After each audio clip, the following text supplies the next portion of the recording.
Just pull out the jack here. All right, you guys should be hearing me pretty good. Guys, we're live on what you need. We're just discussing some topics in boxing. You guys can also bring up other topics.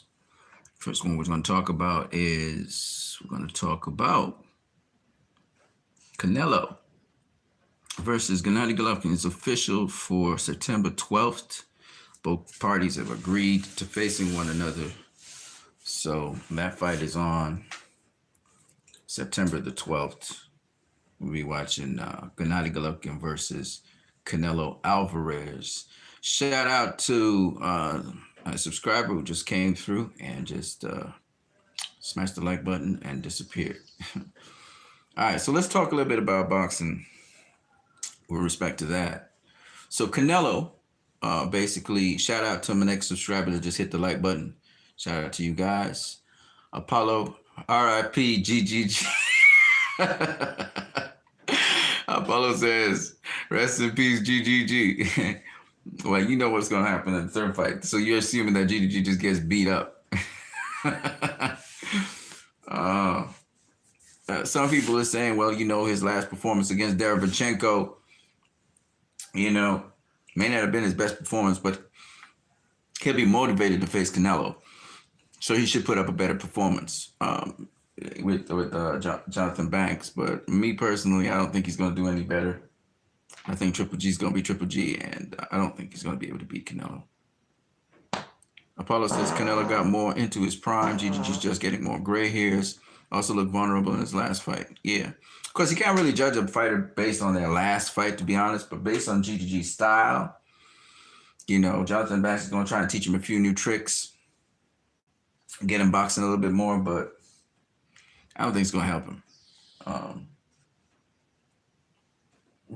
Yeah. Anyway, that's set for September.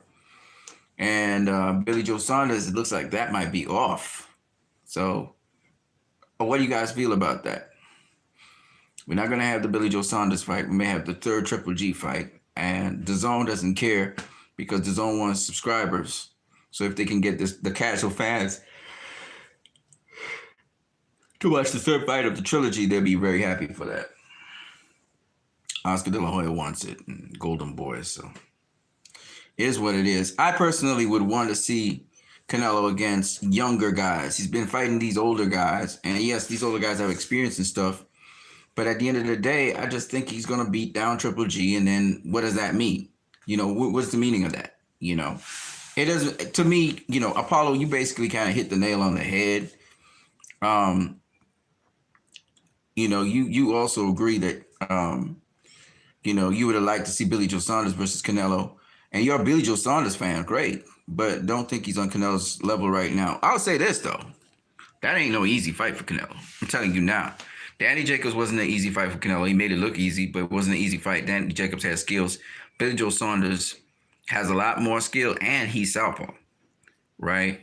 I just think that Billy Joe Saunders and Demetrius Andrade, them guys give Canelo a run for his money, and we just can't seem to get those fights. Those are the fights I'm interested in. I'm not interested in some fight that's not a 50-50 fight, a fight in which Canelo's just going to dominate an older guy. You know what I mean? And we already saw him, me personally, I saw him beat Triple G twice. That's my personal opinion. I thought he outboxed him the first fight, and I thought the second fight, he just brought the fight to him and just beat him down. So what point is he going to make by having a third Triple G fight? I don't know. I guess the casual ass fans need to see Triple G get his ass knocked out because Canelo gonna go to that body. Danny Jacobs kind of set it up. Danny Jacobs was the first guy to really beat down Triple G. Triple G never went 12 rounds with nobody until Danny Jacobs. Danny Jacobs, the dude that carried him the distance and damn near, some people believe, beat him. You know what I mean? There Triple G looked very, very ordinary. Okay, and that was against Danny Jacobs. And if you think about it, the only guy to really put down Danny Jacobs, and he didn't really stay down, was Dmitry Pirog. Okay, Dmitry Pirog was the guy that put down Danny Jacobs. There are no more Dmitry Pirogs in boxing. And Danny Jacobs has matured so much since then,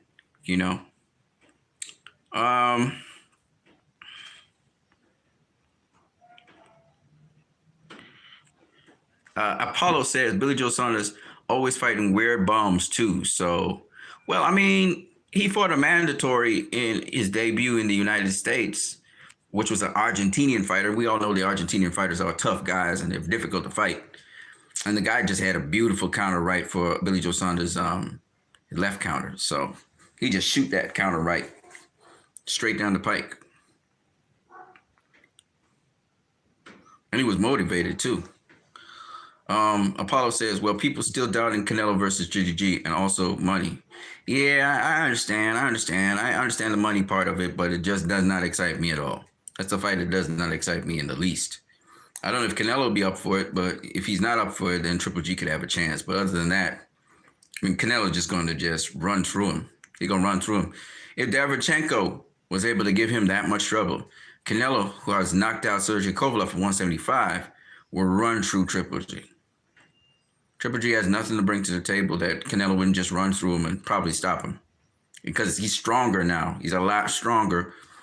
You know, he's not even a middleweight anymore. He's like a super middleweight now. He's going to run through Triple G. You have to have skills. You have to have boxing skills. You have to be something like a Billy Joe Saunders or something like a Demetrius Andrade to hold Canelo off. You know, I heard Rozier. I think it's Anthony Rozier. I heard him say that he thought that Canelo could actually stop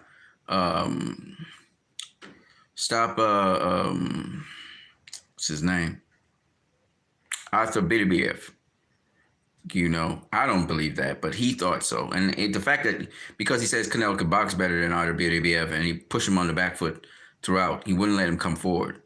You know, that's their opinion, but still, I don't believe that, but I do believe Canelo could beat Arthur Beterbiev. I don't see him getting him out of there. Beterbiev's too strong, I think. But the fact that somebody would even say that tells you that Triple G is just too small for Canelo now. Canelo's just going to dominate him. He's going to dominate him, and he's going to stop him. You know, Triple G get hit too much. He'll stop Triple G this time. You know, what do I want to see that for? You know, definitely not going to have a definitive ending to that fight. Canelo's not even going to leave it in the judge's hands.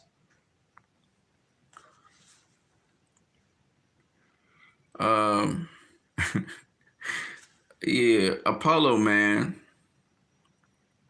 Apollo says, yeah, I do see Triple G getting stopped. R.I.P. Triple G. Canelo's got more into his prime. Triple G just getting more gray hairs. I like to see, okay, yeah, but, well, people still doubt, yeah. If I beat up Triple G twice,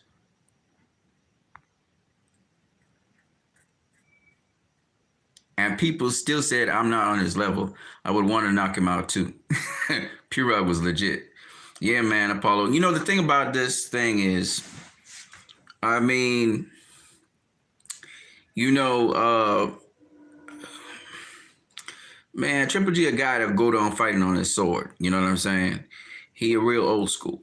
He get hit too damn much, but he's real old school. And a guy like Canelo, who's old school too, and actually has killed someone in the ring, is not a guy, that's not a nice combination, because I'm telling you now, Canelo going to walk through him. Canelo's a lot stronger than he was at 160. I don't even know if the fight going to be at 160. It might be at 168 or catchweight or something. So it just favors Canelo. This fight favors Canelo every single kind of way. He always was the better boxer of the two. You know, got a lot more variety, got a lot more skill. This just favors Canelo. This is like Triple G might get beaten into, you know, his career could be stopped. That's how bad it could be. Canelo, you know, he's got endurance, he's got stamina, he's got everything, and he's a hell of a lot smarter now. It's gonna be a tough fight for Triple G. I don't think Triple G's gonna make it. So I'm glad you guys, you know, at least you, Apollo, you agree with me on that. But I would say this. I would say that, you know, I wished I could see a Demetrius Andrade, a contemporary Canelo, you know, Demetrius Andrade, a Billy Joe Saunders, a Callum Smith, a Jamel Charlo,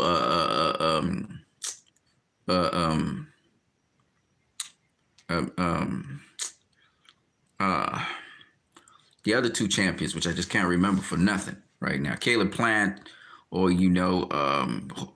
David Benavidez.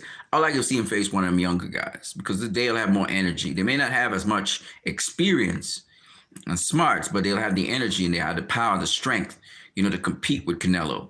And that is what's going to make the fights more interesting because, see, like Billy Joe Saunders, for example, he got the skills to give Canelo problems. He may not have the experience that Canelo has, and experience does play a major key in these fights. But the thing about it is he will have that strength, that vitality, that youth on his side, and the skills to be able to beat a Canelo. And Billy Joe Saunders, I don't think he's ever been dropped.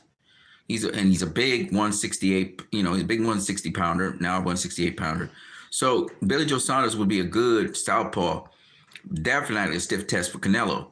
And as much as, Canelo's not just going to get Billy Joe Saunders out of there because he's got enough boxing skill and defense to not allow himself to get, dropped or stopped or anything like that. So it'll be a good fight. Same thing for Demetrius Andrade. These are guys who Demetrius Andrade showed you by stopping his last opponent that, he got the pop, he got the power, and he got the persistence to get it done. And so those are guys that you got dog in him, So that kind of thing is what makes me enthusiastic to see. Pubi Sistron, what's up, my dude? Don't forget to smash that like button. Why does people hate on Canelo be praising Crawford so much? I don't know, man. I don't know. Crawford and Canelo is two hot names in boxing. I think, I personally believe that Canelo is pound for pound number one in the world, along with a whole bunch of other people. But, Crawford has done a lot in the sport of boxing. To have his name mentioned as pound for pound number one, a lot of people believe in his skills. A lot of people believe in his abilities. But when you're talking pound for pound number one, you got to be proven and tested. You got to prove that you are pound for pound number one. And I just don't think Terence Crawford faced the competition necessary to be called that. People use weak excuses like Canelo's been found, dirty and all of that. And I look at that and I'm saying that's what disqualifies him. That's what you guys got. You got to fish for something like that because the level of competition is just way higher than anything Terence Crawford's ever faced.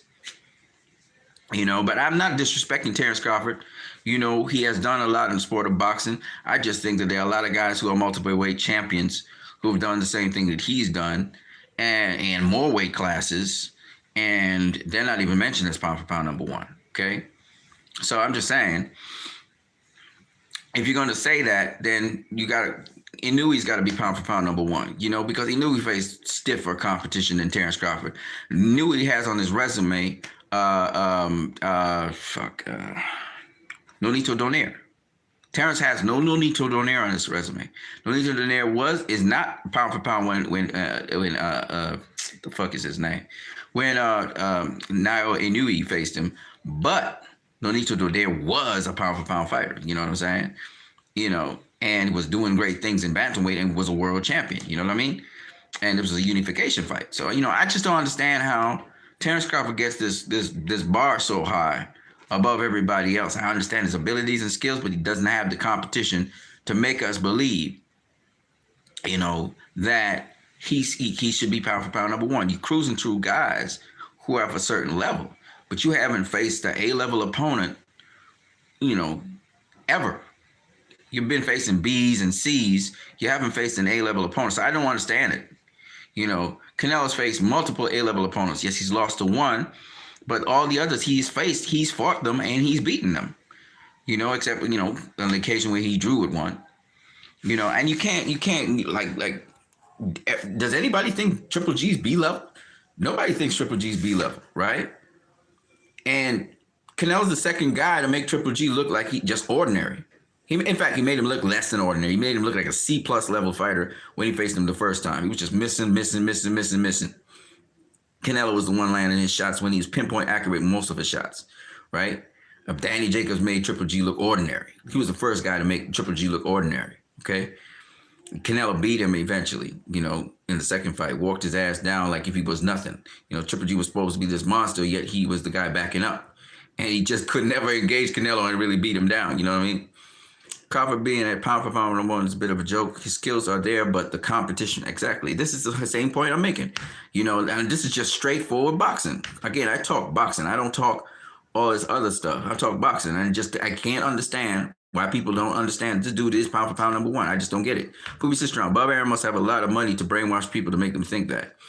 Exactly, Pubi. I don't know. Shout out to Pubi Sistron, by the way. Don't forget to smash that like button, people. But yeah, I just don't understand it, man. I don't understand it. A lot of people are saying Terrence Crawford is pound for pound. They must have confidence in him because he hasn't yet proven to me through beating people of note that he's pound for pound. That's all I'm saying. I'm not going to give the guy now, he's adjusted to welterweight. He's a bona fide welterweight. I'm waiting for him to face somebody, and let's see how he handles that person. And how he handles that person will tell me. I can't go with what he already has. He has great accomplishments. He's undisputed. I get it. No, when was the last time we had a super lightweight that was undisputed? Many, many years ago. So it's a huge accomplishment. But against who, people? That's why I say the belts are cool, but and I'll go about every fighter is to get a belt, but belts are not everything. Certainly, the level of competition that you face is what determines if your legacy. And I keep on saying it over and over. And anybody who knows a shred of shit about boxing will tell you the same thing. Okay?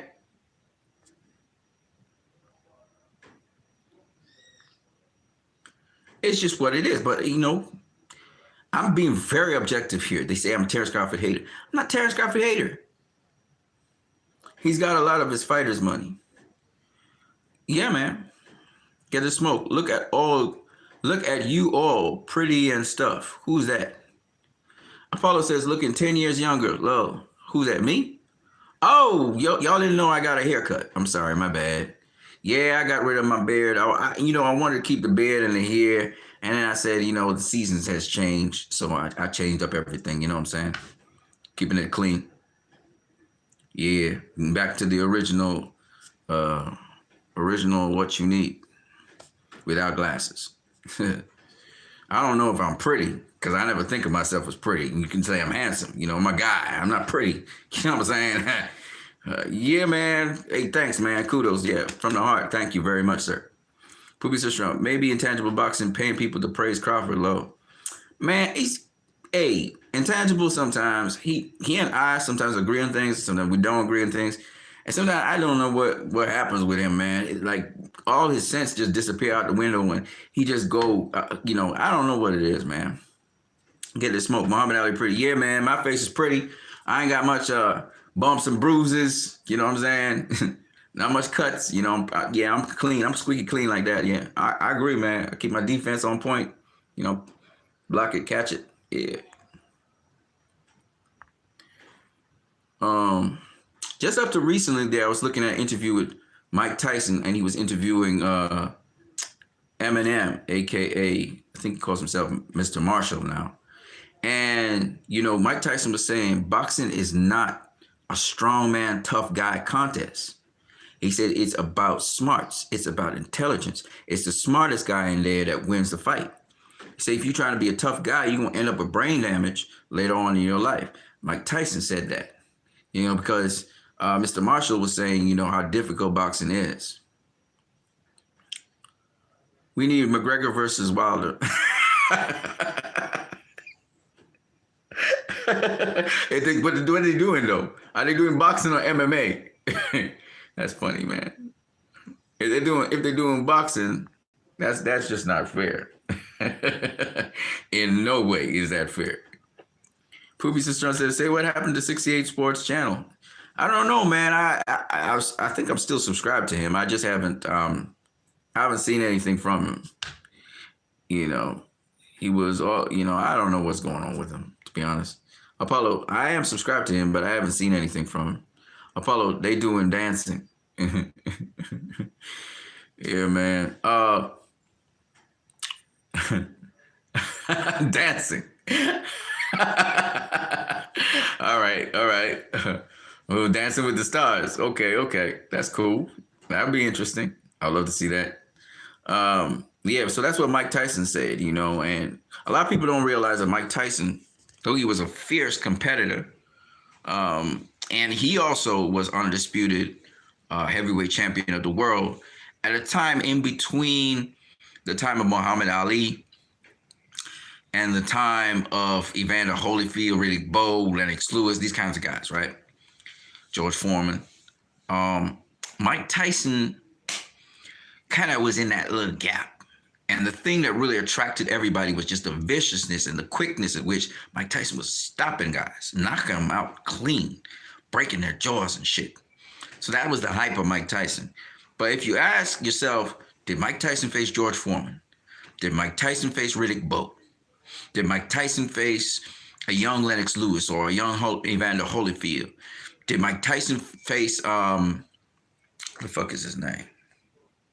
Shit, I forgot his name. The guy that knocked Tommy Morrison the fuck out. He knocked him the spark out. Y'all know who I'm talking about? Military dude. Man, if I could, I would search for his name. You know, he didn't face these dudes. I'm trying to remember the guy's name. You know who he faced, though? He faced Razor Ruddock. That was a good name. That was a good guy. Bone Crusher Smith. That was a good name. You know, but the other guys were afraid of him, man. They was afraid of him. You know, even the great Michael Spinks, who was not really a heavyweight. And, of course, Larry Holmes was kind of carrying in the gap for, you know, when Ali disappeared off the scene. Ray Mercer. He never faced Merciless Ray Mercer. You know what I'm saying? I want to see Tyson versus Mercer. And there was another guy. There was some bad motherfuckers out there, boy. You know, and Mike Tyson never faced those guys. What's the other guy's name? Oh, it's coming to me. You know, Mike Tyson versus James Toney even.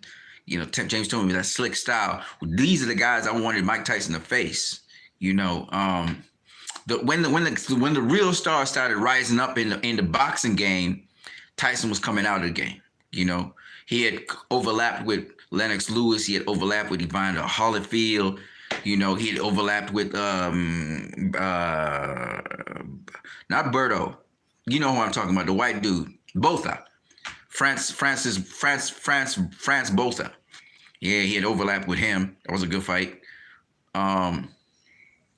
You know, Bone Crusher Smith was old as hell, but he was a tough motherfucker. Tyson could not knock him out. He couldn't stop Bone Crusher Smith. That fight went to the end. He was outlanding Bone Crusher Smith. Bone Crusher was still landing shit on him. You know what I'm saying? Them the kind of guys who didn't take shit and they wasn't afraid to gun it out with Mike Tyson. You know, that's what I'm talking about. You know, the real vicious bad motherfuckers. Burt Cooper. Yeah, that was the dude. Burt Cooper was a bad motherfucker as well. You know, Tyson versus Burt Cooper. I want to see that kind of shit. You know what I'm saying? Mike Tyson versus Ike Abeabuchi. That bullshit would have been crazy. You know what I'm saying? These are the names that, you know, when you talk of these names, man, when you talk of these names, it just gets your juices going. That's the one I wanted to see Mike Tyson face. George Foreman versus Mike Tyson. You know what I'm saying? These bad motherfuckers, man. Yeah, well, I killed somebody and he ended up in jail. I know. But these are bad motherfuckers I'm talking about. You know. They had some losses on their record, but still, you know. Get the Smoke says Bone Crusher Smith wasn't a good name. Oh, he was a good name. He was a good name. He was a champion when Tyson faced him. Good champion. I think IBF type champion. He was mean. He used to knock out people. That's why he was called Bone Crusher Smith. It was a good gun out. Bone Crusher Smith wasn't afraid of him. He was fighting him straight down to the last bell. They were fighting. Tyson was getting the better of the trades, but they were fighting right down to the last bell. Go watch the fight again.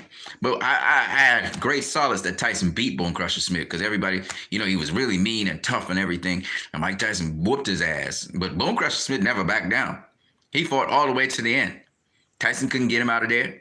He couldn't get Tyson out of there. It was a good-ass fight. That was a good fight. That's why I mentioned Bone Crusher Smith. You know.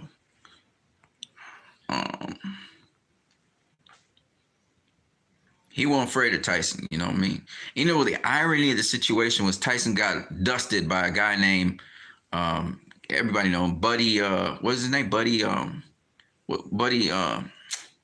my God, James Buster Douglas. You know, Buster Douglas took him out. I mean, Buster Douglas could fight. I mean, from round one, Buster Douglas was manhandling him. He was outboxing him, manhandling him and shit. But the point is, who would have thought that a guy like Buster Douglas would beat the shit out of Mike Tyson? You know what I'm saying? That came from left field. That's like Andy Ruiz versus Anthony Joshua. That's like, Harrison versus Jamel Charlo Tony Harrison versus Jamel Charlo. You know, Tony Harrison can box, man. He can really fight. He just makes mistakes, you know. And Jamel Charlo was able to capitalize on that and stop his ass. But Tony Harrison could fight. That boy could fight.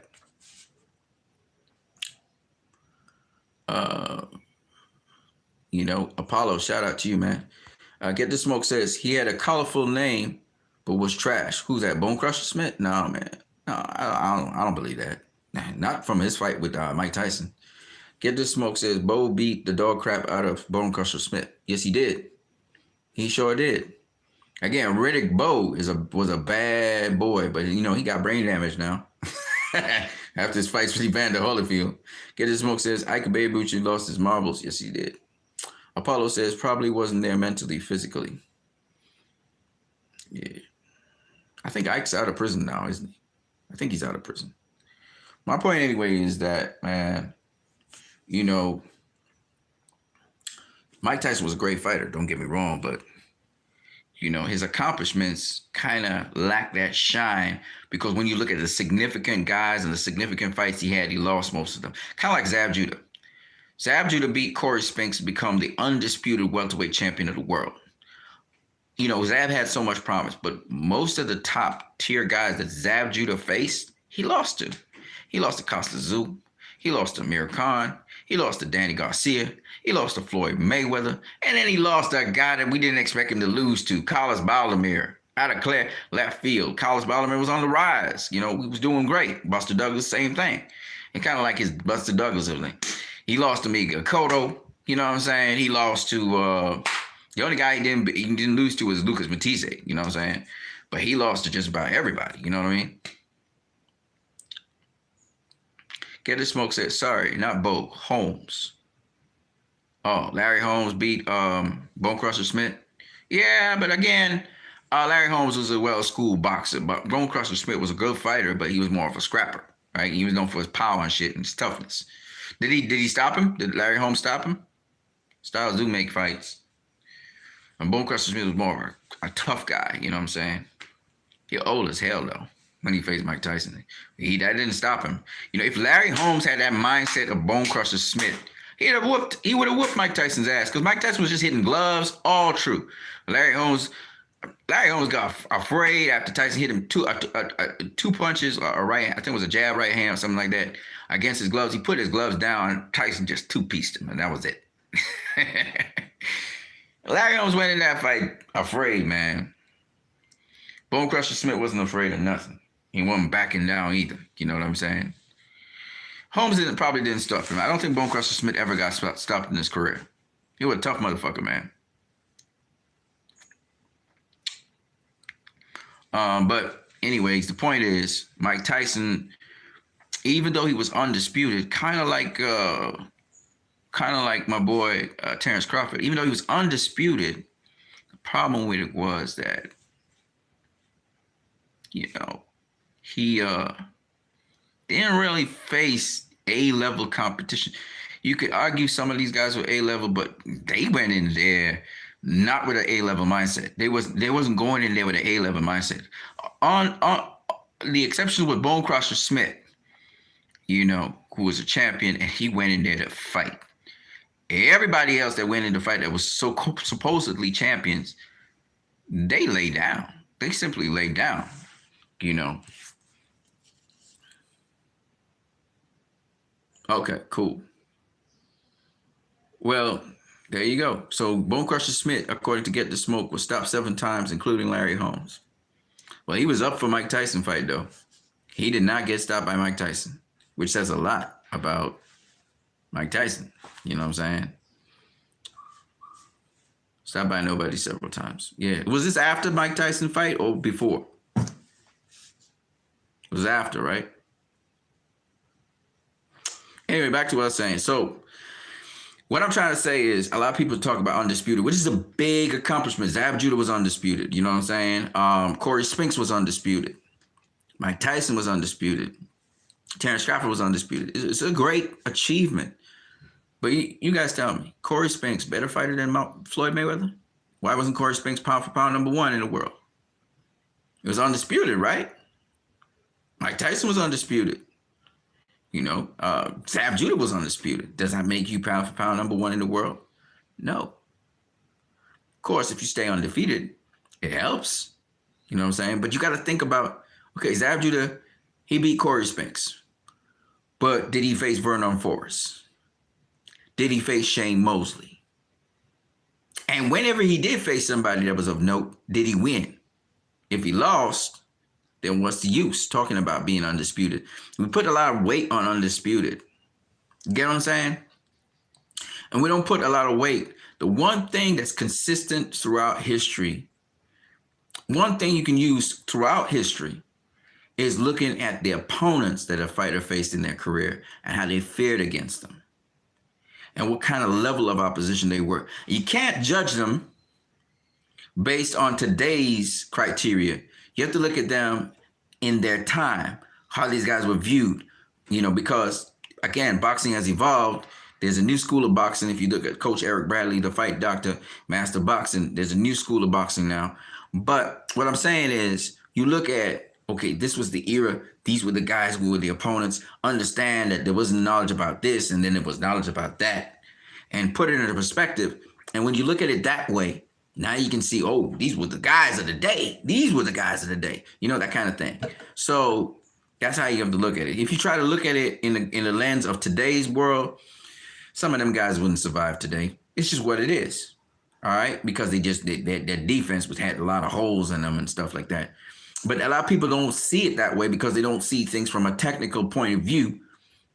They see from a casual point of view, even guys who talk about the history of boxing, they don't really understand the nuances and how important boxing is and how much skills in boxing play a big role in how things play out in a boxing game. There are a lot of other things that play a role, conditioning, how strong you are, a lot of things, your mindset and all of that. But we're talking about skill-wise and conditioning-wise, and athletic-wise, things have changed quite a lot from then till now. Boxing has changed quite a lot.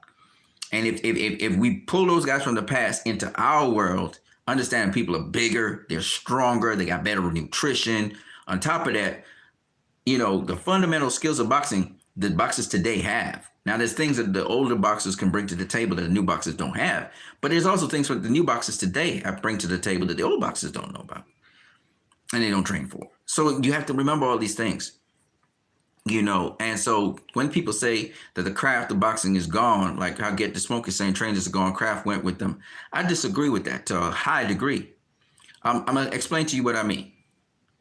Some of the things that the old school trainers had taught boxers is gone.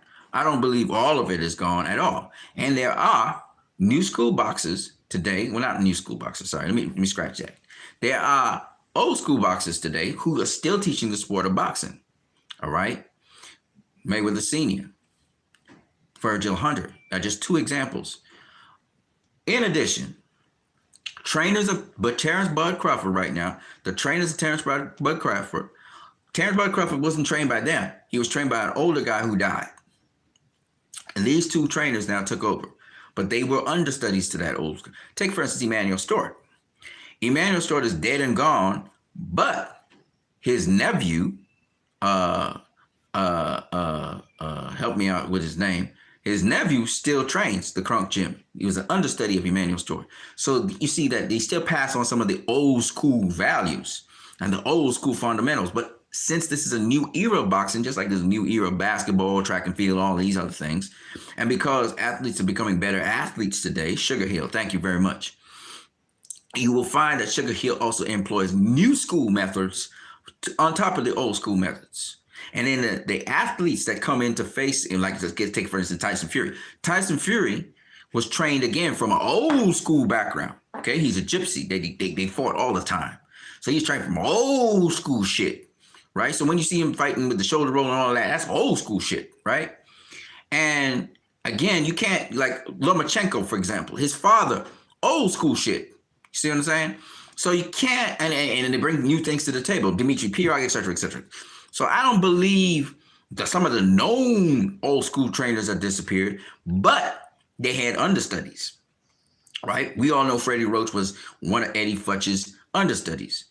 We know that hold on a second. Georgie Benton, right, had a number of understudies. Some of these understudies were actually athletes. Take, for instance, right now, Mike McCallum, understudy of Georgie Benton, and also his trainer from up east, northeast, right? He trains boxers as well today, right? So when you think about, all these great old school trainers are gone. Not exactly. They passed on things to other people, whether it's boxers or other trainers or whatever. So some of the stuff is lost. Definitely. We saw there are certain techniques, offensive and defensive, that are gone. Okay? But you go up and look in the old archives, you'll still see boxers implementing it, and then you have to study the tape to really pick it out and pull it to the fore, and use it again today. Right? We see Jarrett Hurd was using some of that stuff. Now, y'all say Jarrett Hurd can't box, but Jarrett Hurd was implementing some of the old school stuff from the old school days in boxing, but they had gaps in them. They had flaws in them. And that's why y'all saying Jarrett Hurd can't box, but the guys back in the day could box. Come on, he's a good boxer. But see, you guys, because he's getting hit so much, because the guys today are so sharp that they can see the gaps in the defense in a different way, because it's not just old school boxing that you're seeing today. You're also seeing new school boxing, right? And the athletes today keep themselves in better shape than the athletes of yesteryear who would drink and stuff. Errol Spence is an example of athletes from yesteryear. He'd be drinking and all that kind of shit, and that's why he getting in accidents and shit. Partying and drinking, right?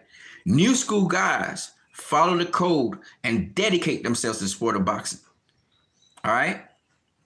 Tyson Fury he's now dedicating himself to the sport of boxing. He don't party, he don't drink, he don't smoke. He dedicated his body to the sport of boxing. But before that, he was behaving like old school. Old school boxers, when they reach the pinnacle, they slip. Why they slip? Because they feel they have arrived. They wasn't committed. All right. Whether it's Roy Jones Jr., whether it's James Toney, who did not like to train, right? Whether it was Lennox Lewis, who did not like to train. Okay? Had all the talent, all the skill in the world, but did not like to train. Kobe Bryant, black mamba mentality. He said of Shaquille O'Neal, if Shaquille O'Neal only used to really commit and dedicate himself to the sport of basketball, he would have been the greatest thing ever. Even Sugar Ray Robinson did not dedicate himself like that to the sport of boxing, even though he was great. And he trained like a motherfucker, okay? Kept himself in as good a shape as possible. But we all know he drank. Besides beating his wife, he used to drink. All right? He had a good time too, and he had his entourage and everything, but he wasn't completely dedicated to the sport of boxing like the new school guys. Oscar De La Hoya used to smoke cocaine and do all kinds of shit. Okay? Julio Cesar Chavez, great talent, great skills, smoke like a motherfucker, cocaine and party and shit. Roger Mayweather, same thing. That's why these guys, they could have been 10 times greater than they were. You see where the difference is? This is why when I start talking about the name Floyd Mayweather, y'all trip. The man never had a life. Everything he did was boxing. Motherfucker had his strippers and shit, but other than that, and he did not partake of the stuff other people were partaking of. He facilitated, but he wouldn't partake. That's fucking discipline, right? Now, I'm not saying he's the only person that did that. I know a couple of guys who dedicated themselves to the sport of boxing. One of them was Sugar Ray Leonard. Then we learned he used to coke binge, but he dedicated himself to the sport of boxing. He always used to talk about conditioning. Well, a lot of them back in the day used to talk about conditioning. Mike Tyson could have been the greatest thing ever if he had committed himself to the sport of boxing. He drank, he smoked cocaine, he partied like a motherfucker. And that's why, right? So that's what I'm saying. That a lot of people just don't understand these things, So when you look at level of competition, that's a very important thing in the sport of boxing. But more importantly, as I was saying, your dedication to the sport of boxing. Terrence Crawford is showing that. He has that dedication to the sport of boxing. Canelo has that dedication to the sport of boxing. We got the young guys like Ryan Garcia dedicated to the sport of boxing. Very young age, learning all these old school things. Not to mention Canelo's trainers Reynosos. They're also old school trainers. All right. Very old school, but they now mix the new school with the old school. You understand what I'm saying? So there's a lot of old school trainers out here. Don't get it twisted. All right. And just enough to teach the next generation some of the old school and mix it in with the new school, because it's different rules in boxing. Boxing has changed a lot. Okay. It has changed a lot from what it began as. And to some degree, for the better, some degree for the worse. Okay. What I mean by that. So let me explain. So like, for example, you used to have 20, 40. Sometimes we had unlimited amount of rounds until somebody collapsed and fall down and the other guy won, right? That was how boxing began. The referee used to be the guy that used to judge the fights, right? So boxing was unless the referee called off the fight, then it would be called a draw if nobody knocked anybody out. So it was about, they dragged it out to the death, okay? They dragged it out until somebody got knocked out, right? That's how heavyweight boxing at least was. I don't know for the other divisions. So you had a lot of fighters who actually beat the other fighter up, but because the other fighter was so durable, it was called a draw. So that's kind of crazy ass primitive shit that used to go on with boxing. Boxing came from there. So when you look at that and you look at today's world, if you were to look at today's world, take for instance today's boxers and go back in time, if today's boxers couldn't knock out their opponent, they'd have been getting a stack of draws. They wouldn't have lost nothing, but they wouldn't have won nothing. So it depends on which era of history you're talking about with boxing. And it was very arbitrary. Like, it was very fucking arbitrary at a certain point in time. And newspapers sometimes used to judge fights even though the referee used to call fights, and newspapers would publish who they thought would win and who they thought won and all that kind of shit. It was very fucking primitive, okay?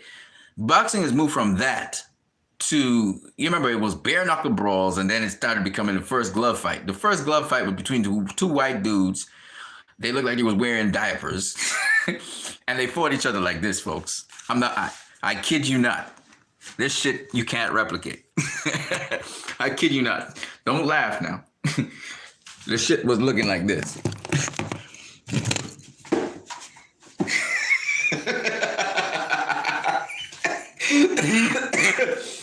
This is how these motherfuckers used to fight one another. I kid you not. Today, you're gonna get bopped upside the head if you try to fight like that. Okay? So you have to understand, put things in context. You got to put things in context. In fact, they used to fight real fucking scrappy. Let me show you something. It was funny as hell. This is in the late 1800s, early 1900s, right? They used to fight like this. So they be doing like this, and then they just come at each other.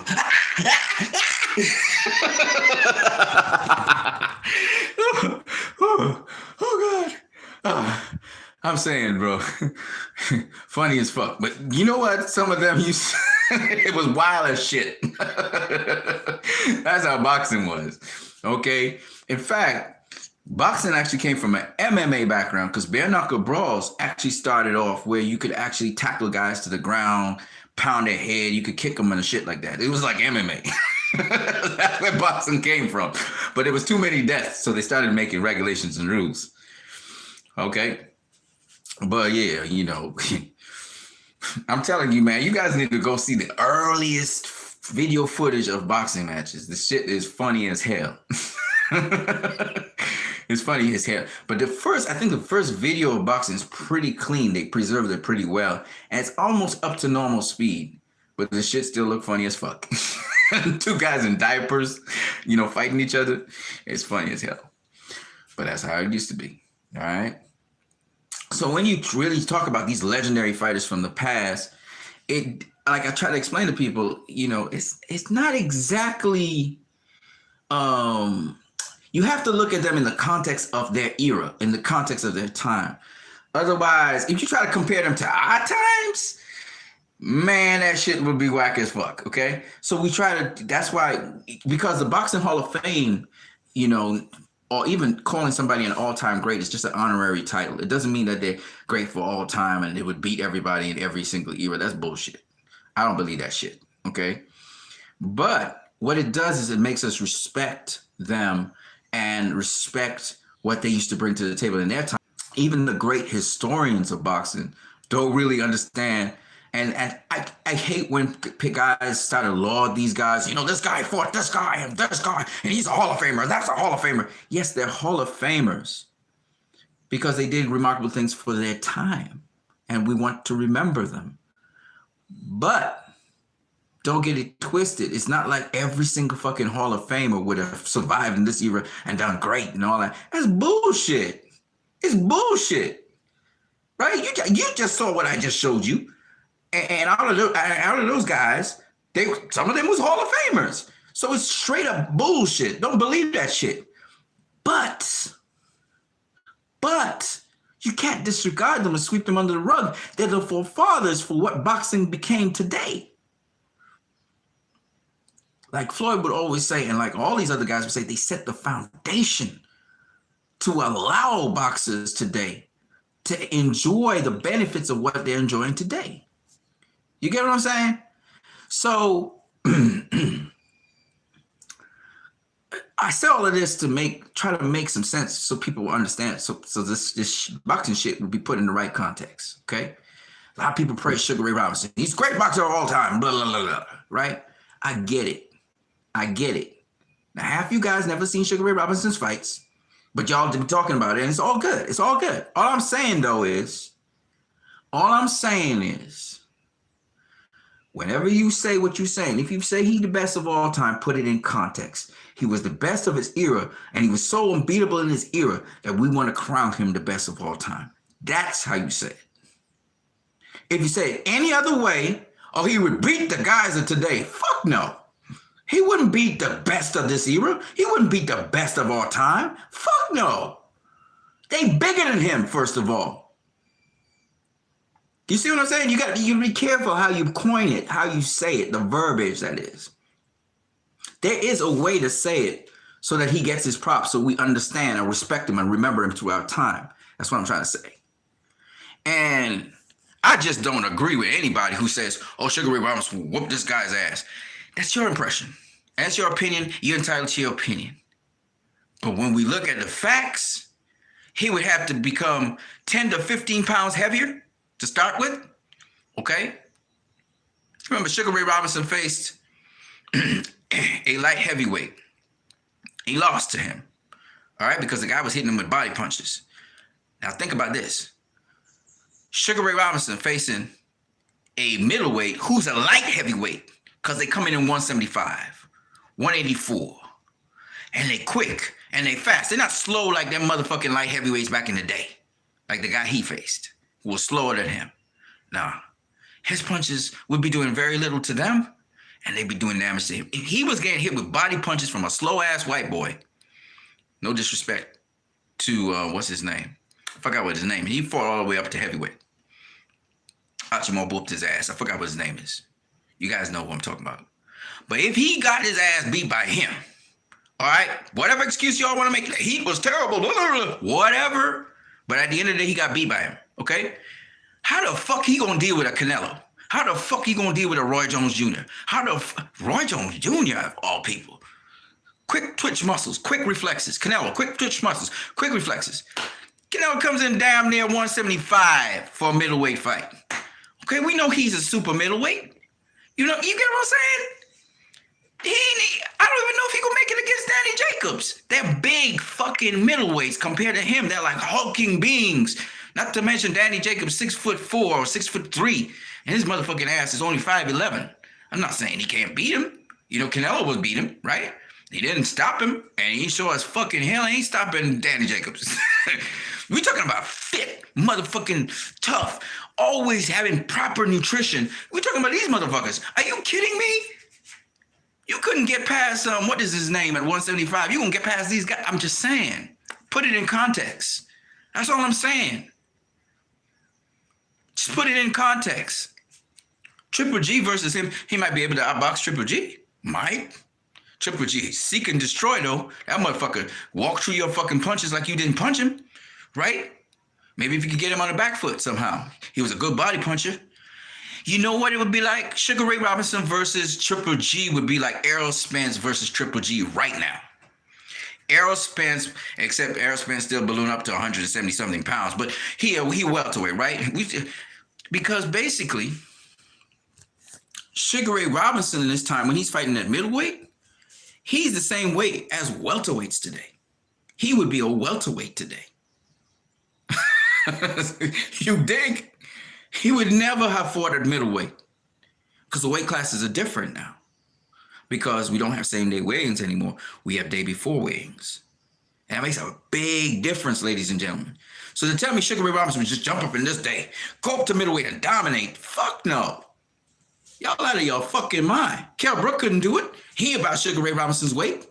Was outboxing Triple G. Yeah, but Triple G then broke his eye socket. Fuck out of here. You understand what I'm saying? Because a lot of you guys just don't understand this boxing shit. I'm not trying to compare him or nothing. I'm just saying, be realistic about what the hell he's talking about. I don't know what would actually happen in real life. I've been wrong about things, but I'm just thinking of his size. He'd be small compared to these guys. They say Triple G's a small middleweight. Well, what the fuck would Sugar Ray Robinson be? You get what I'm saying? 147 pounders, when they get in the ring, they weigh 162, 165, 150, 59, 160, 161 when they go to fight. Sean Porter versus Errol Spence. Errol Spence and Sean Porter would be around the same weight as Sugar Ray Robinson at middleweight. You dig? They might even be bigger than him. So what do you expect for the middleweights? We're not even talking about the super welters, the middleweights. Do you guys understand what I'm saying? So you put it in context. This is why I said for his time, he was great for his time. For his era. We don't compare. That's why they say they don't compare eras, because it's not fair. It's just not fair. The rules have changed so much. The sport has changed so much. The conditioning and the nutrition and the mindset of the athletes has somewhat changed a lot, because athletes now commit themselves almost their entire lives. Like a Sean Porter. He stays small. He's a fucking big motherfucker. He can balloon up to 200 pounds easy, right? He stays at 147. He's somewhere around 159, 158, 154. That motherfucker shrink down to 147. That shit you don't hear about no more. You used to hear back in the day when guys would fluctuate up to, they'd be at lightweight, then jump up to super middleweight, and then come back down to light. But this fucking shit is crazy. This man's spending his time campaigning at welterweight. You know what I'm saying? That's kind of weird as fuck, if you ask me, right? And so it's like, you got to understand that's a special diet this dude eats. He's committed to certain things. When he comes out of training camp, sometimes he get to eat what he wants, then he goes back into it and gets to stay disciplined for his entire fucking career at welterweight. And that's just totally different to anything you've ever heard or seen before. It's just different. I'm not saying that it didn't happen before. Maybe it did. But in this case, Sean Porter is remarkable. Okay? And I'm just saying that to let you guys understand that the technology, the science, the training, and just the athleticism, and then again, the new school of boxing combined with the old school of boxing, these guys have an archive of knowledge and information they can go back to. In earlier times, they didn't have that archive. We could view fights now, and we could analyze, and we could break down, we could pull different things from different fights for our fighters. They never had that luxury. So while people are saying that, the fighters of yesterday, we lost a lot, not really. We lost some, but it's because it's evolving. Some things will drop off, some things will stay. Some things were really great back in the day, got lost, but there's also things from today that have been added. So you have to look at boxing like that. Okay, you can't think of it in a static mindset. It's never been static. All right, you think, boxing, we lost this, we lost this. We don't see fighters doing this shit anymore, right? What fighter you gonna see doing that shit anymore, right? We don't see fighters doing this, right? We don't see fighters doing, well, we see some of them doing it. We don't see. Now, is that a gain or a loss that it's disappeared? Maybe it's a gain if you know how to use it, right? Maybe it's a loss if you don't know how to use it. But my point being, it's evolved. And when things evolve, there are going to be things that are going to disappear. There are going to be things that are going to add it. There are gonna be some fuck ass rules sometimes, like the fuck ass franchise rule, which is dumb as fuck, right? You know, we hope it doesn't stay forever. There's gonna be different attitudes towards the sport. You know, it's always been seen as a business, but there'll be different attitudes to it. And with this social media, everything's transparent, so you can't get away with shit. You understand? Anyways, back to what I was saying. So, Canelo versus Billy Joe. Oh man, you guys be talking up a storm. Apollo says, despite the accidents, Arrows drinks, but is in the gym the next morning. Yeah, he's in the gym the next morning, but drinking is not going to help him. That's what separates him from Gervonta Davis. Gervonta Davis needs to commit himself to the sport, man. Completely. And he needs to make weight. Apollo, lol, that's the old school stance. Some of it. I mean, old school it covers a long period of time, so you know. I gotta watch that. Yeah. You should watch these old school stuff. I knew Wilder was an old school boxer. Apollo, Anthony Yard. Anthony Yard actually is amazing because this guy learned so much in such a short space of time. Another guy who's really amazing is Anthony Joshua. Again, using the new school form of boxing. Anthony Joshua was able to use the science of boxing and know exactly what he needs to do to beat a fighter.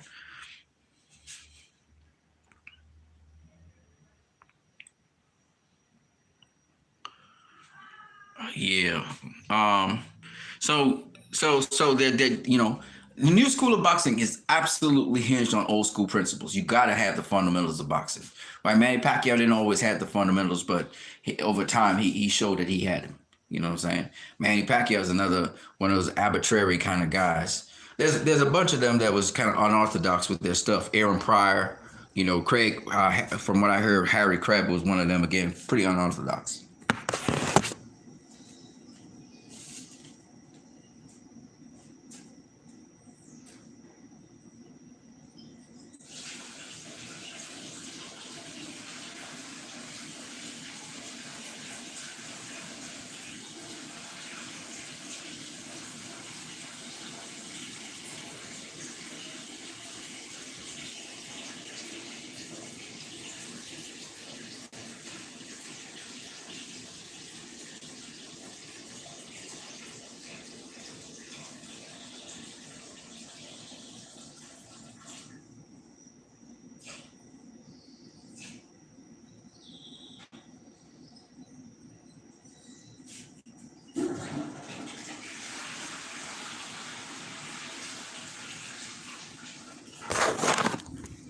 Yeah, people approaching the first hour. Let me just split out of here.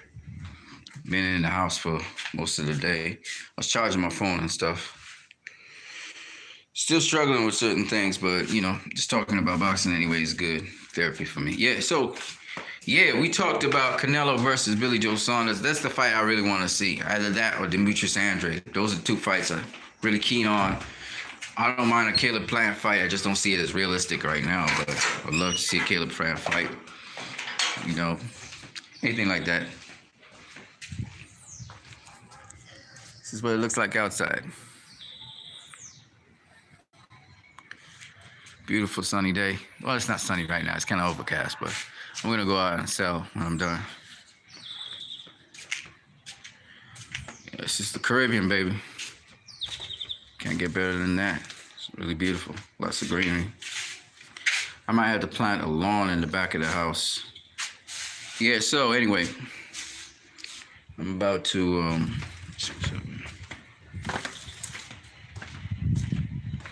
screw this. I'm gonna wet down the plants. Plants.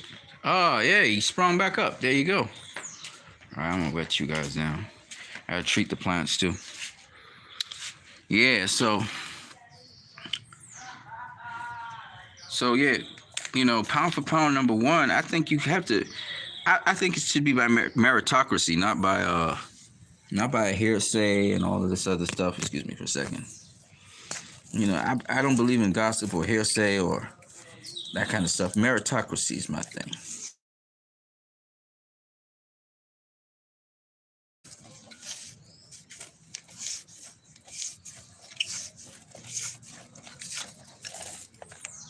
Here we go. Okay. You gotta. I believe you have to earn your spot. Floyd took him a while to get pound for pound number one, mainly because he had fought some good people. He fought Gennaro Hernandez, who was the number one super featherweight in the world. He fought Diego Corrales, who was the number one super featherweight in the world. Then he fought the number one lightweight in the world at the time was Jose Luis Castillo, and then who proved to be a really bad boy. He basically fought all the top lightweights in the world, and that's Castillo, that is, not Floyd. And then he became number one in the world, I think, after the Gatti fight. But he had fought DeMarcus Corley, was a former world champion as well.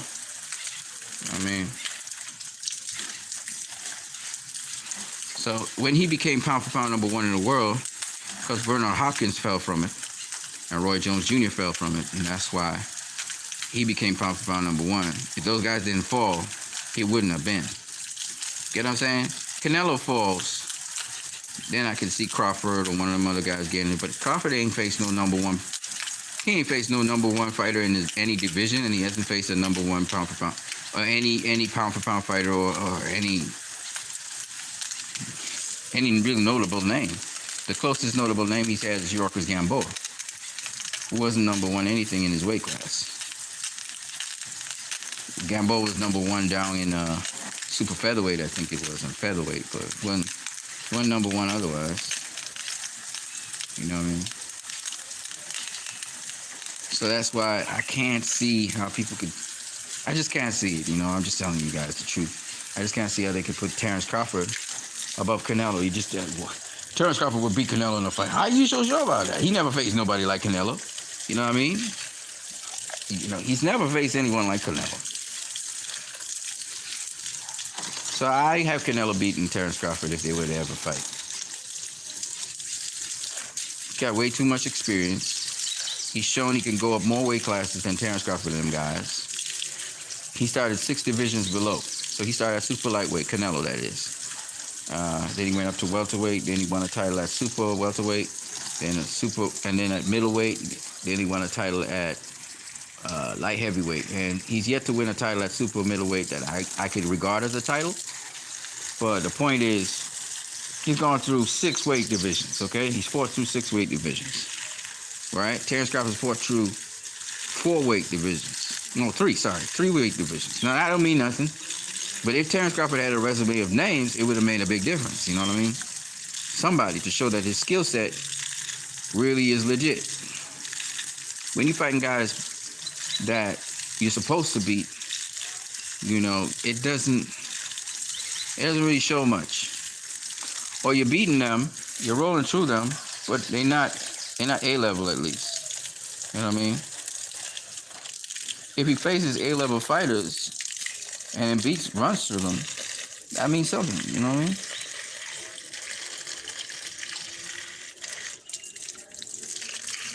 And then the other thing is, when Floyd became pound for pound, and I was after the Gatti fight, his performance against Arturo Gatti, who was a world champion at the time.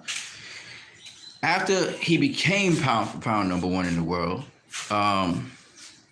he was only fighting legit dudes. He fought Saturday Mitchell, but then after that, for Zab Judah, okay? First, Carlos Baldomir was leading a world champion, another number one guy. And then he fought Oscar De La Hoya, Ricky Hatton, and then the list after that. So my point being, he earned his number one pound for pound status. He didn't just get it.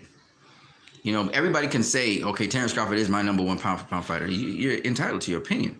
But what has he done to show that he is that? You see what I'm saying? That's the difference. Canelo showed it, So, but the thing about it is, I'm not cool with Canelo just sitting on his laurels after he's beaten all these other guys. You can't do that. In boxing, you have to prove yourself. So I'm not cool with him not facing Billy Joe Saunders at least. The least you could do is face Billy Joe Saunders. Because that's a tougher challenge than Triple G any day, anytime. A lot of people feel Triple G is a tough test for Canelo, and I'm like, no. Billy Joe Saunders is a tough test for Canelo. A tougher test, at least. You know, southpaw, slick. You know, got skills. You know, he's got a couple of names under his belt. Not the greatest names on his belt, but he got some names on his belt. He got Chris Eubank Jr., you know, who's now down in middleweight again. He's got Andy Lee, who was a former world champion, you know. Who else does he have? He has another name. I can't remember what that name. Oh yeah, David Lemieux, who was a world champion that Gennady Golovkin beat. You know, I'm not saying that these are A-level guys per se, but the point is, you know, when you look at Andy Lee versus Peter Quillen, Peter Quillen was considered a name in boxing. You know how Andy Lee was able to drop Peter Quillen and stuff, and how he fought like a dog. It made you understand that Andy Lee never was a joke, right? The only guy that ever stopped Andy Lee, I think, was Julio Cesar Chavez Jr. Chavez Jr. is just so much bigger than everybody else, you know what I mean? Andy Lee was actually beating his ass. Matt Korobov, that Jamal Charlo had difficulty with, Andy Lee fought him and stopped him. And this is where Matt Korobov was in his prime. So, I mean, if you guys don't think Andy Lee is something, I mean, he's something, man. He's something to think about. So Billy Joe Saunders had them guys. He beat all them dudes. Andy Lee became a world champion, of course, and defended his belt successfully against Peter Quillen. And Billy Joe Saunders came and beat him to take the championship belt from him. WBO, I think it was. So, I mean, I think that Billy Joe Saunders has proven himself to be a very good fighter. But just like Demetrius Andrade, but that's on him, really. He can't really get the names. He also faced, what's the kid name that faced Triple G? Willie Monroe. He also faced him, you know. He didn't do so great against Willie Monroe. It was kind of lackluster after the first set of rounds. He kind of tired out or whatever. But he should have dominated Willie Monroe. Willie Monroe showed heart, though, and came back. You guys have any comments? Let me get some more material. You know I'm going to go into Glovegate next with Pauli Malignaggi. Then I'm going to wrap this stuff up. There's actually other stuff I want to talk about, but I might wrap it up after this.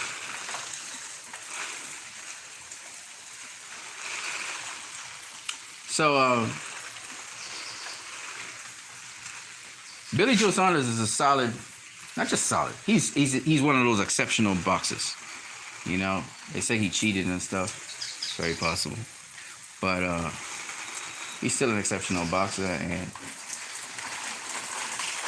I know he'd give Canelo problems. I don't think people respect that Billy Joe Saunders is actually that good.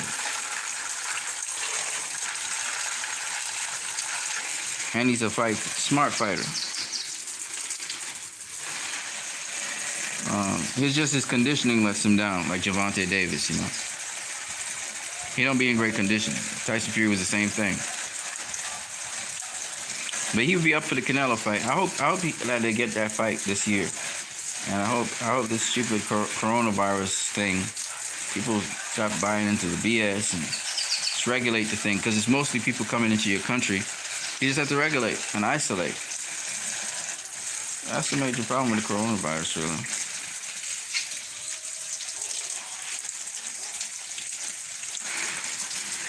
Like I said, there's a lot of hype behind it that I think it's just not called for, but it is what it is. This was some virus that started in Africa. We wouldn't have all this hype. We had the precautions and shit, but we wouldn't have all this hype on it. So then Italy gets struck, so you know how it go. That's what it is. So anyway, if you guys got anything else to say, say it now.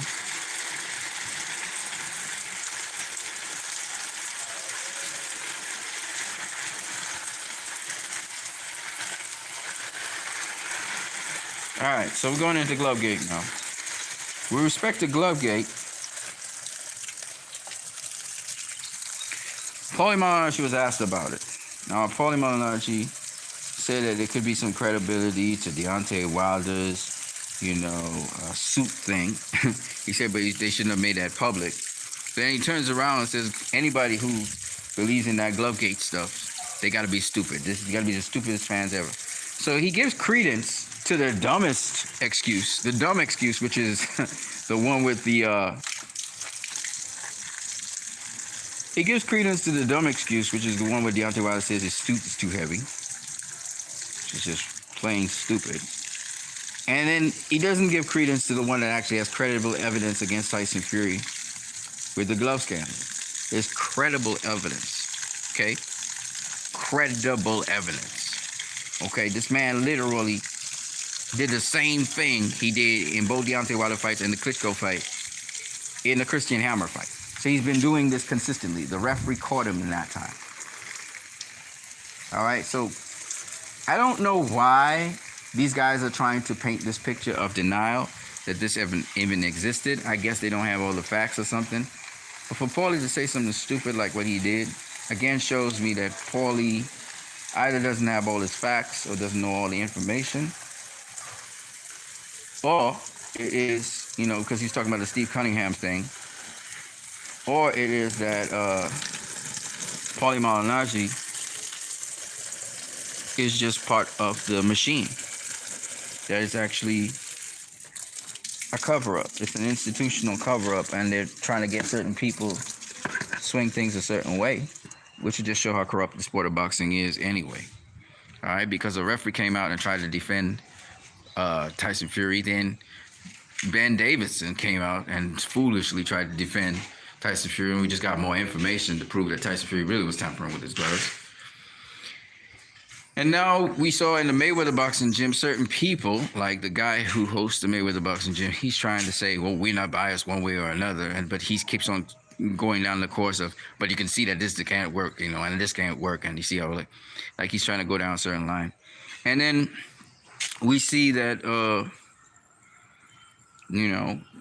we see people who, like Teddy Atlas talk about, he tried to make a concession. So Teddy Atlas realizes something's up. But he tries to make concessions saying, well, maybe that is true and so on. But it's damnable evidence, man. It's damnable evidence to the guy. And again, I'm a Tyson Fury fan. I'm not trying to, I don't hate Tyson Fury or anything. This is because Wilder lost. I thought Tyson Fury was going to beat Wilder anyway, right? I predicted that. I predicted he would even walk him down. And he would continue after the end of the 12th round. I even said all this. I'm on video saying that. So, no, the thing that bothered me is that this guy had to use this edge, which was completely unnecessary for him to win. Would he have looked as spectacular? Probably not. But he would have walked down Wilder. He would have brought the heat to him. Wilder would have been able to gauge him a little bit better. I'll probably land his right hand a couple of times, but Tyson Fury, I think, would have rolled it, just like how he was riding the punches. So, at the end of the day, I think that Tyson Fury would have beaten Deontay Wilder anyway. I think in the third fight he's going to beat him anyway. But I just think that the fight would have been a lot more, less as dramatic as it was. But I think the end result would have been the same. So I didn't understand why he had to cheat. And I don't want to see this precedent happen again. And I don't know why the New York State Athletic Commission, I think they put out a statement. Why didn't the Nevada State Athletic Commission didn't even do an investigation into this? Or at least make a statement acknowledging some of the evidence that shows that this needs to be looked into. At least do that. You know what I mean? They wouldn't do that. So I'm just somewhat amazed. I hope the third fight that now Deontay Wilder's camp, Malik Scott was saying that they're not even going to go into that, even though they're alarmed by it. They're not going to go into it. But that's the thing they should have gone into. And they should be looking out for that kind of stuff in the next fight.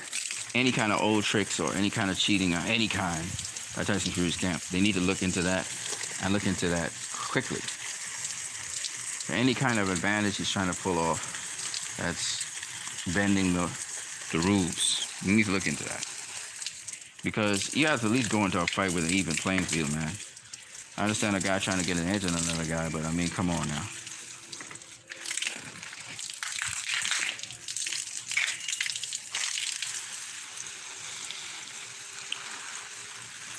There you go. So I just had to invest a lot of water into these plants.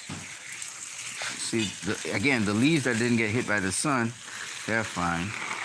But the leaves that got hit by the sun, they're coiling up a bit. What does that have to do with anything? Nothing. So yeah, with the Glovegate thing, I was kind of, again, appalled by what Pauli said. Pauli's been saying some really dumb things as if he's going with some network or something, like he has some agenda or something. I don't know what his story is. But clearly, what Pauli is saying right there, people who actually know about boxing, Steve Cunningham, Jeff Mayweather, Dewey Cooper, several people actually said that they found that it was troubling watching what the gloves looked like. Something was wrong with them gloves from the video footage that he saw. So when guys acknowledging that who are professionals in the sport of boxing and hearing Pauli say something stupid like that, what's he saying? He's saying that Dewey Cooper and Cummings and Jeff Mayweather, they don't know what they're talking about. Is this what he's saying? Because if he's gonna say something like that, you know, has he looked at all the information to be able to make that kind of assessment about professionals talking about this? Even Stitch said it looked strange, you know, how he was throwing the glove. But he chalked it up to Tyson Fury being able to throw his hand weird, but I disagree with that. There's just no way. And I see Teddy Atlas was trying to make that sort of argument too, but you can't come with that.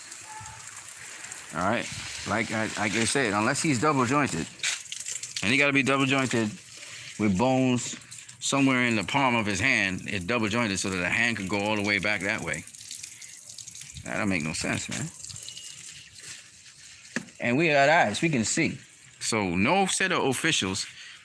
And you see, the problem with it is, if the officials were people we could trust, but it's been so much lying by authority these days, especially in the Trumpian era, where leadership is kind of questioned all the time because people have to watch it. Everybody in leadership's shady, and boxing's already a shady sport. Because of that,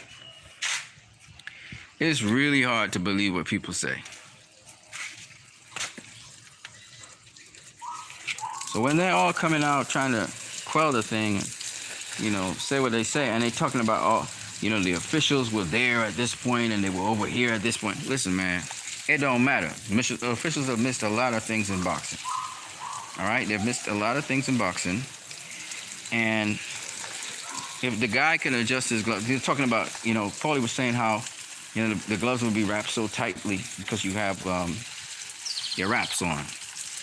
There's no way the hand could come out of the glove. That's not true, because Tyson Fury actually had to get his gloves regloved in the fight against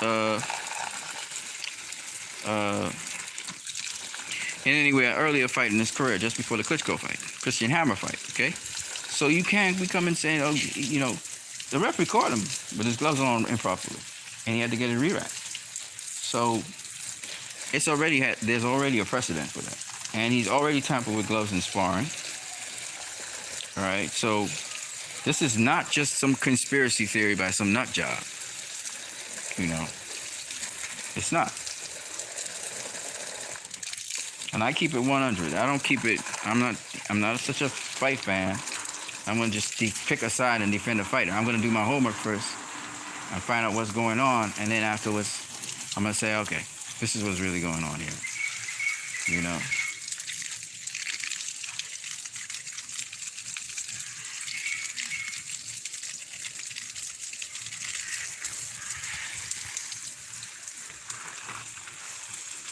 these leaves will come back.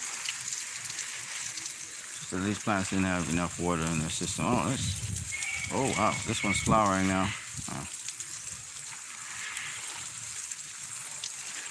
Everybody's gonna come back nice and lush. I'm gonna have to rid of these. Yeah. So anyway, people, that's all I got. Glovegate. If you guys got any other topics in boxing, there's other things I could talk about.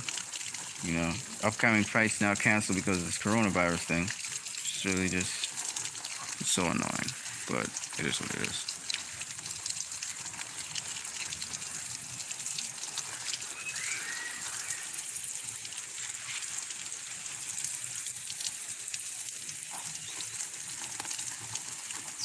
So these Bougainvilles, man, they...